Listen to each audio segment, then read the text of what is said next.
Social मीडियावर प्रेसित पैगंबर मोहम्मद यांच्याविषयी आक्षेपार्ह व अपशब्दांचा उल्लेख केल्याप्रकरणी नाजिया इलाई खान हिच्यावर तात्काळ कठोर कारवाई करण्यात यावी अशी मागणी समाजवादी पार्टीच्या वतीने करण्यात आली आहे। या मागणी संदर्भात समाजवादी पार्टीच्या पदाधिकाऱ्यांनी निवासी उपजिल्हाधिकारी आशा सिंघवी यांना निवेदन सादर केले।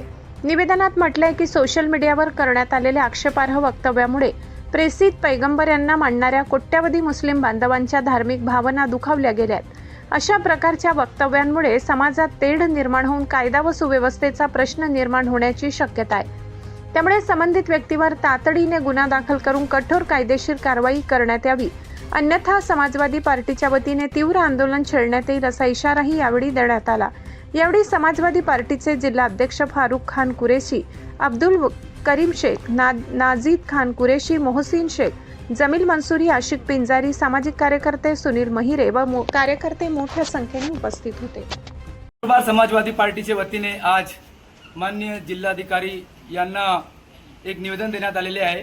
गेल्या काही दिवसापासून नाजिया इलाही नामक एक महिलेने अशब्दाचा वापर करून जगातील करोडो लोकांच्या भावना दुखवण्याचं काम केलेले आहे। पैगंबर मोहम्मद सल्लल्लाहु अलैहि वसल्लम ज्यांच्या पूर्ण जगात एक आदर आहे आणि त्यांच्या मानणारे सर्व समाजातील लोक आहे, अशा वेळी ही नाजिया नामक व्यक्ती ज्याला मुळीच माफ करता येणार नाही असे कृत्य त्याने केलेले आहे। आम्ही आज माननीय जिल्हाधिकारी यांच्या मार्फत शासनाला निवेदन करण्यासाठी आलेलो आहे की अशा ही महिला आहे याला त्वरित अटक करून त्याच्यावर त्वरित खटला चालवावा आणि त्याला फाशी शिक्षा देण्यात यावी आणि याच्यानंतर कोणीही पैगंबर विषयी किंवा थोर व्यक्तींच्या विषयी असे अशब्दाचा प्रयोग करून जो कायदा व सुव्यवस्था बिघडवण्याचे जे प्रयत्न करतात अशा लोकांना वेळीच आळा घालण्याचा प्रयत्न करावा आणि त्यांच्यासाठी कायदा बनवावा।